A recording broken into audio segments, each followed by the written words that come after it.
Good morning. Happy New Year 2021.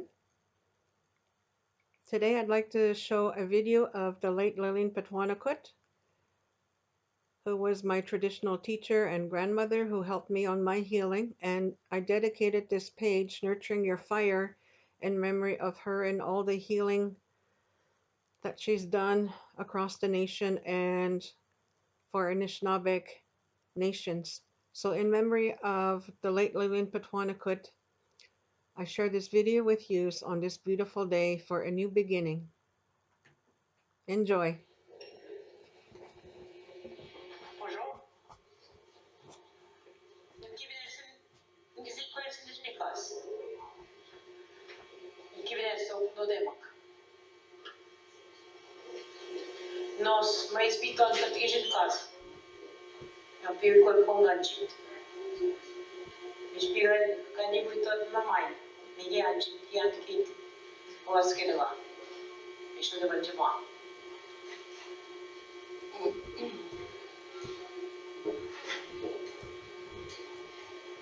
like to share a song at this time to honor the ancestors that have looked so kindly and gently upon us. The ancestors that have sat in many a circle praying for our healing. Not only the woman, but our men also.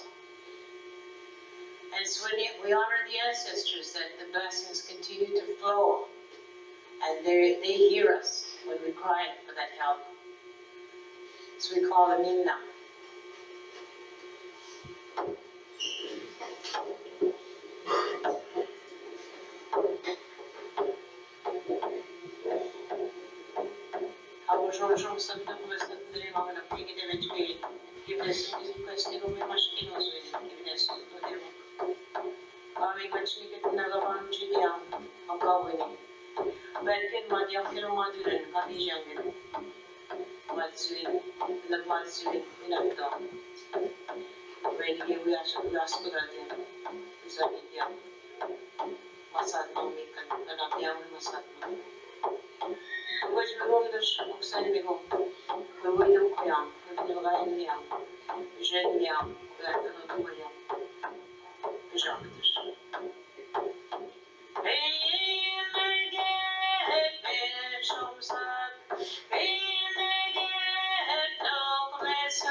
One of my greatest teachers is my dad. And the second one is my mom. They were the teachers, the first teachers that I chose physically to walk with me on this journey of life. They're the ones that I chose to help nurture the fire within.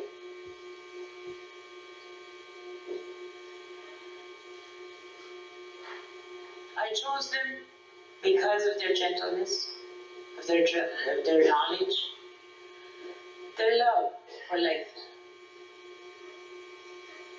I chose them because they had lots of experience in life's journey.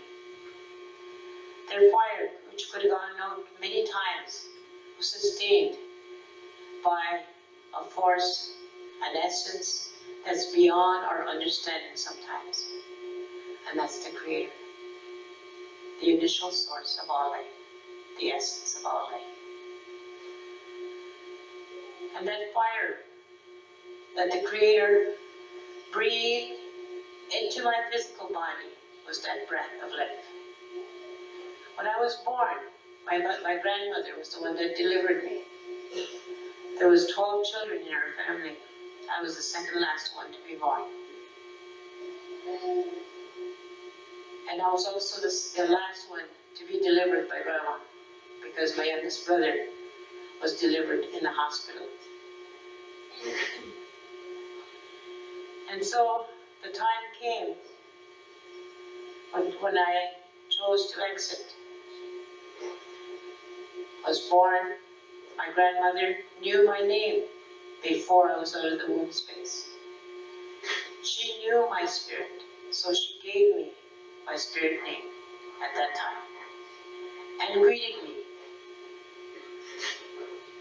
welcomed me to the circle of life. That began then the physical existence of my fire. And I needed support in maintaining that fire. I had a lot of brothers, sisters, but somehow they depleted my fire because something happened in our family. They were taken away at an early age, and they were put in a residential school. When they came back during the summertime, as Sulitan, I got to meet them, to know them a little bit more. But they were so angry at me because my youngest brother, myself, and a brother older than me got to stay home. We didn't attend the residential school. And they were angry because they saw the love that was bestowed upon us from Mom and Dad. They were angry, they were jealous. So every time they turned, Mom and Dad turned around, we'd get a slap on the head or a kick in the butt. So the abuse started, and that depleted my fire. I wondered why, at that point. Why are you treating me like this? Because I didn't understand. And because I didn't understand, that led me to believe that I was not important. So my family, my siblings, even though I had Mom and Dad's love, telling me I am good, I am loved, cuddling me, and all the rest, my fire was slowly dwindling. Instead of, excuse me, instead of my fire maintaining balance, my fire was going out of rage, because out of that rage came the misunderstanding.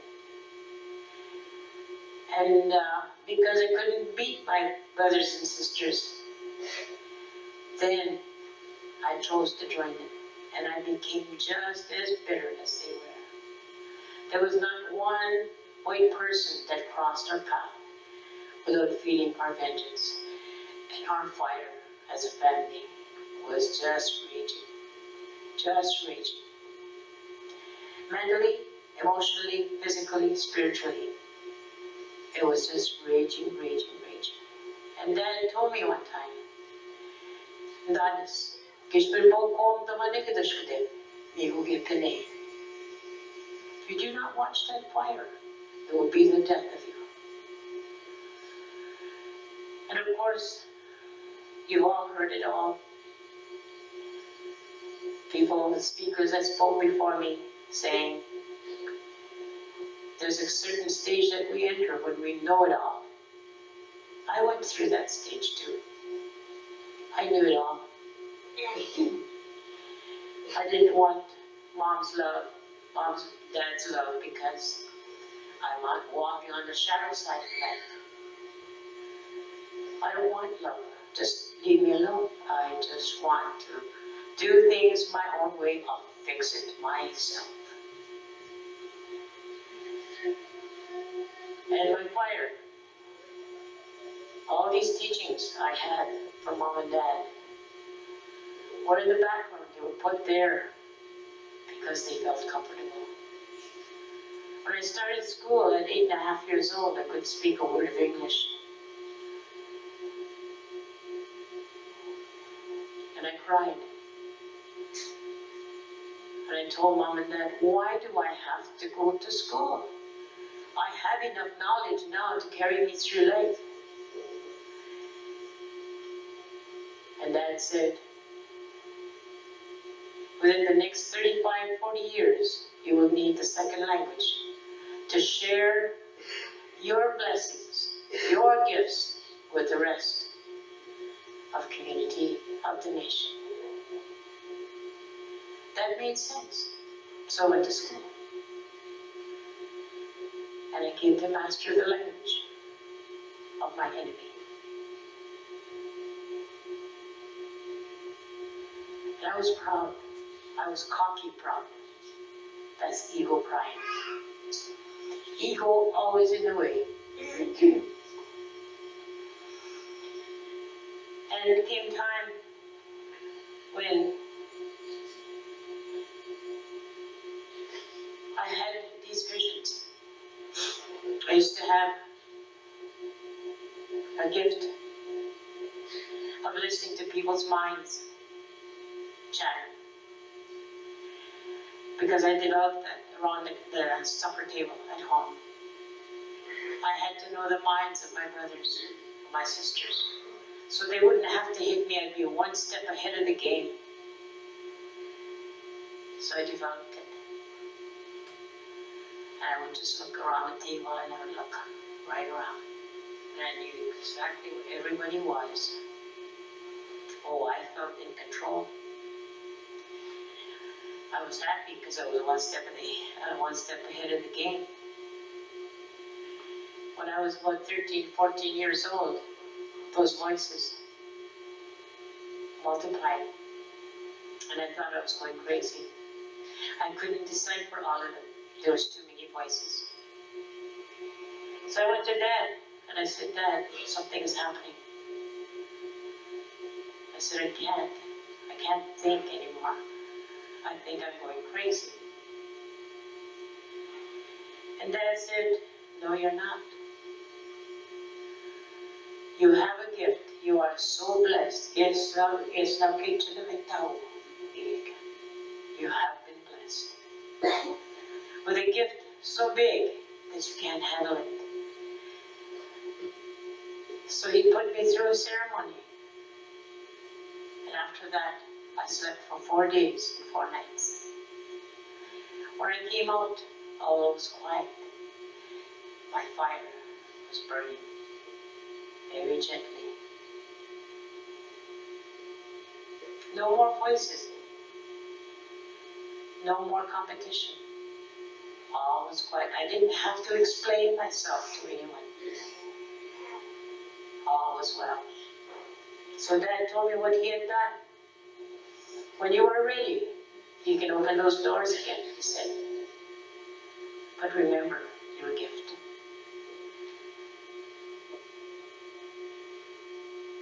And I remembered well.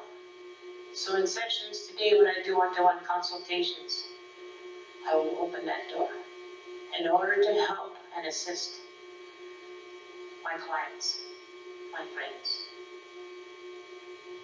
so that they too can maintain that fire that burns within. That fire is what we call spirit, the motivator of all life. The mind is the computer that computes every incident that has happened from the time that I first drew my breath to this moment.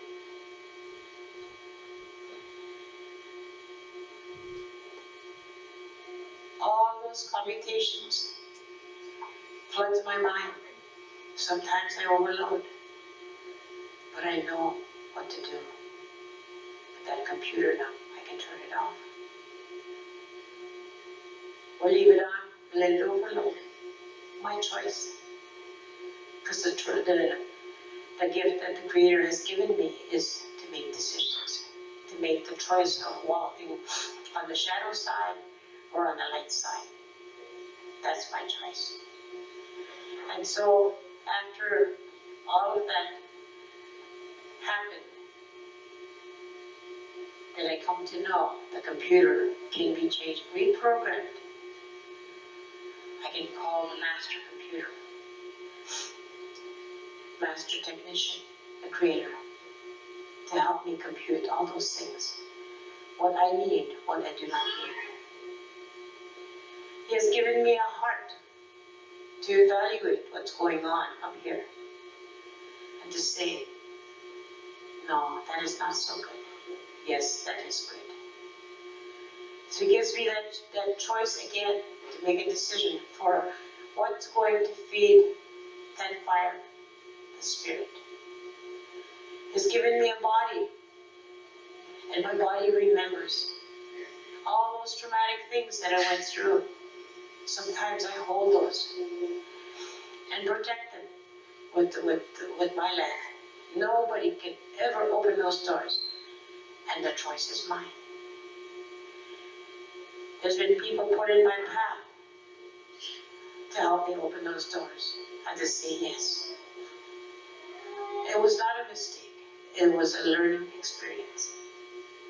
So when I come to that point then of learning it and accepting it and using it as my medicine, it helps my fire burn in balance. And then the spirit, knowing mentally, emotionally, physically, knows everything that has gone on in this body because it's been there all this time. It motivates the body. Without that fire, we cannot move. Without that fire, we cannot move ahead. Without that fire, we cannot heal. So as years went by, I got into an altercation with my nephew, and I almost killed him. And the cops were the ones that charged me. And I remember standing in front of the judge, being charged, I don't know, 3 counts, whatever. And it's then the words of my dad came, unless you deal with this anger, my daughter, it will be the death of you. I heard it in my heart, I heard. And it affected my fire. Total surrender. And the judge said to me, well, Lillian, you have no record. You have a very clean record. There's nothing I can do to charge you more than what you've been charged already. What do you think should be your penalty? Your Honor, I said, it is your will. total surrender. The old Lillian died that day in order to save that fire, because I knew that was the truth. Okay, Creator, I put myself before you now. You do with me what you will, because I've screwed my life up. So the judge handed me a sentence of 300 hours of community service work, 2 years of probation, no drinking, no drugging. Is that good enough? He said. I said, anything is good. Anything is good for me today. Good, he said. I wish you well. That was the best thing that could have happened to me. To be involved in that community service work, because I had hurt community by my behavior, by my words, by my actions, and it was payback time. Payback time. And it felt so good to be back in the community, because I put tobacco down and I said, Creator, where do I go? Where do you want me to be? What do you want me to do? Ta-ra-ta-ra-ta. I was so excited. I will bring you people. I will take you to people, he said. And I did just that. So I came to know, like Harvey said, I came to know my community. I came to know the gifts of my community, because I worked as an alcohol and drug worker. I even knew their pets, the names of their pets. All the dogs in the county, I knew the dogs' names. All the cats, and even the birds that they had, the little fish. For me, that was a connection, that was family, because the first 2 years of my life, of my sober life, I couldn't be with family. I couldn't be with family because they were too close. It hurt too much. Every time they drank, they would want me to go and sit with them. And it was just like walking on thin ice. Either I would stay sober, or I would go back to drinking. So many times they beat me at my own game. Many times I went back, hoping and praying that my family would sober up with me, because we're family. We should be sober together, because we're praying and playing and acting together. And it couldn't be. So the choice that I made was to cut the ties and say, Lillian, you have to find the family outside of family. And that's where I found that nurturance for that fire again. And for 2 years, I stayed away from home, from mom, from my brothers. And at Christmas time, my mom used to get drunk, and she would call me, come and spend Christmas with us. And it broke my heart to hear that.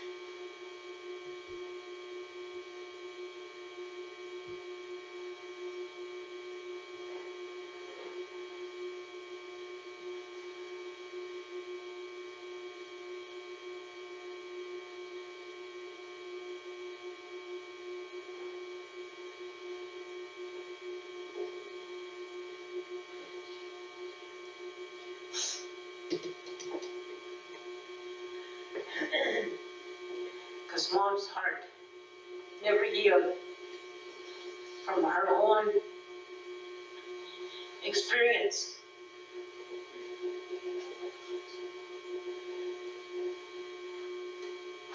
Many Christmases she went through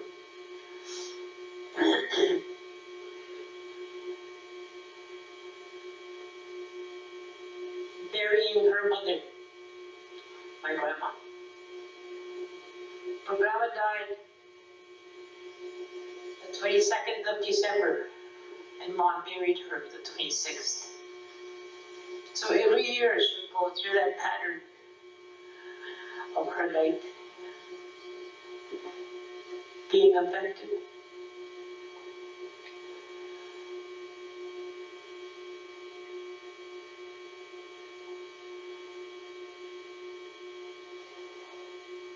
And nobody could understand,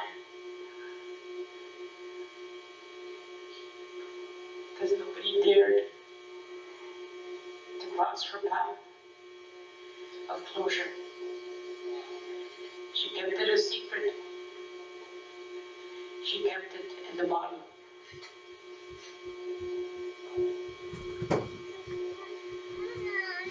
And so I asked her, I said, Mom, why do you do that? Why do you drink at this time?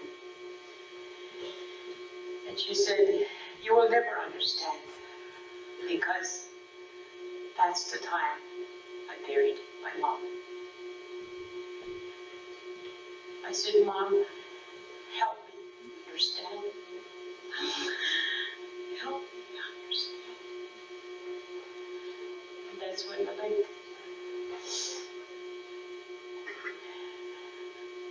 came together for both of us. Her light and my light came together to give each other support, because now I had new understanding of the reason why she drank and how she tried to destroy her life. I understood, and I thanked Creator. Thank you for this great teacher that you have given me. You have blessed me so much with these two teachers, my dad and my mom. I thank you. From the bottom of my heart, I said, Creator, I thank you for my mother. Whether she's drunk or she's sober, she is still my mother.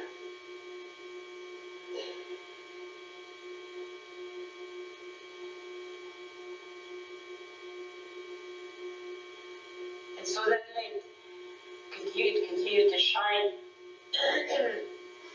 brighter, continued to shine brighter, and the more work I did for community, for family, there was more healing that came in.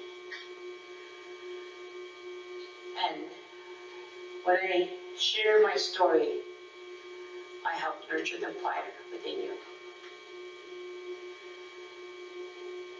When I was young, when we were young, Mom and Dad used to tell us at the end of the day a story about the fire.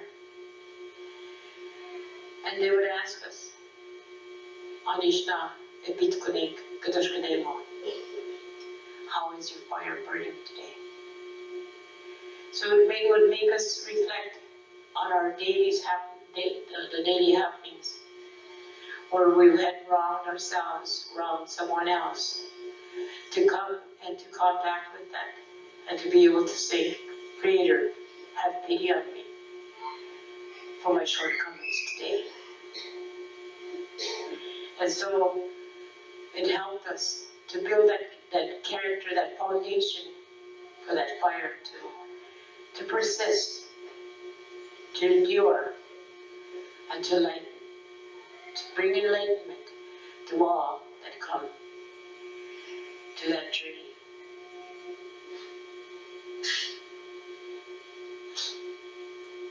Another thing that Dad reminded us is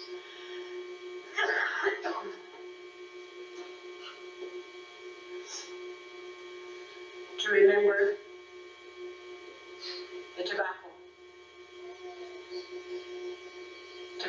he said, is your lifeline. It's like the 911 connection to the Creator. To give thanks for all that has been given. Even if those things are burdens, they're trials, thank the Creator for that learning experience that you're going to receive from that. You put tobacco down, the rest, the spirit of tobacco, will speak on your behalf. And I've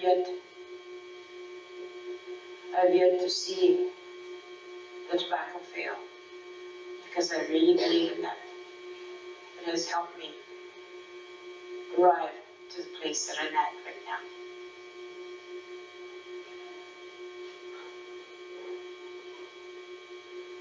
And so every night before I go to sleep, I remember my connection. I come from Spirit. I chose my mom and dad. When I came into this world, I was protected in the womb space of my mother. The grandmother, water spirit, was the one that looked after me in darkness. Watched me grow cell by cell and knows everything and anything about me. When I was ready to come out, water broke and out I came. Introduced into the river of life.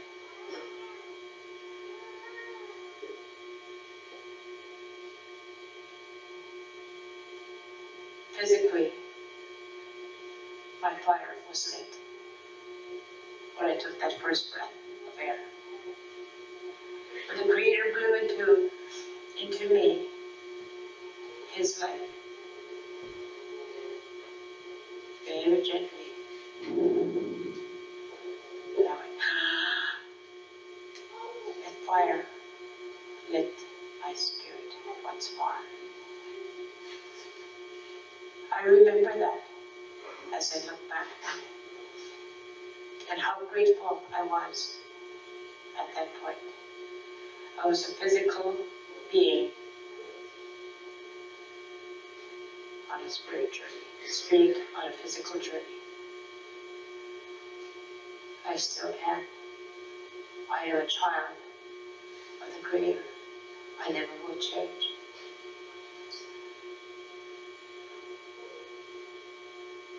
So when I look at you, each and every one of you, you have something to remind me. You have a gift for me, the fire of love. And I have a gift for you. It's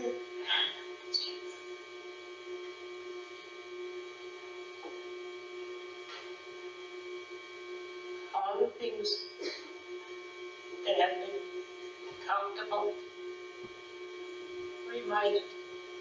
reminding us how important and precious that life is. The life of each and every one of us, the life story. In this great library of life, we have our own story. And we had that as a nation, we had that. We still have it.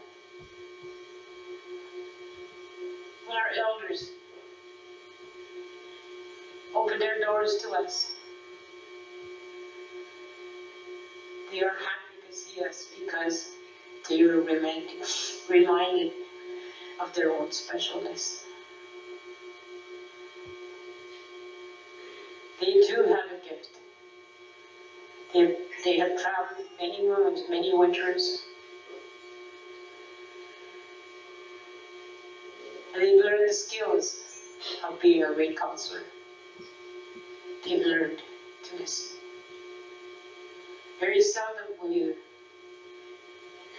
see, when you're in trouble and you go and see an elder, very seldom will they talk the ears off you. You're doing the talking. They will listen.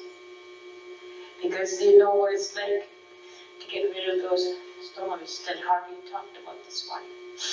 They know what it's like. The freedom to be what you expect, what Creator expects you to be.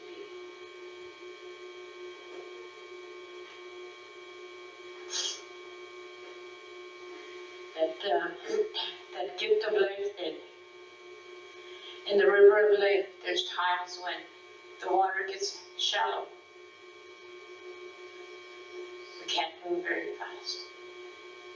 There's times we're caught in a little whirlpool of that river. It's a trial.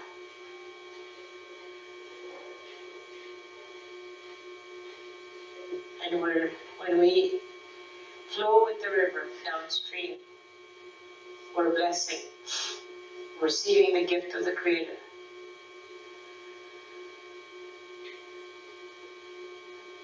But us being human, we want to be like the fish. We want to be able to swim upstream.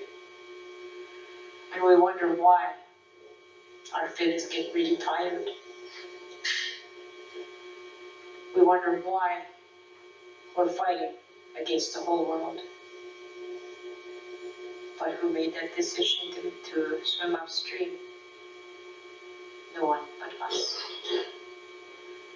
So when we take responsibility and nurture the fire, the spirit within, it is good. Again, I go back to Dad's words when he said, you don't need to go far. You don't need to go across Canada, across overseas, whatever, to find what's in here. You just merely need to go and connect there. When you do that, you find who you really are. Sometimes very troubled, sometimes very confused. But that's who you are at that moment. And be grateful for that, you would say. Miigwech, Eshminiweusi. Miigwech, Eshminiweusi.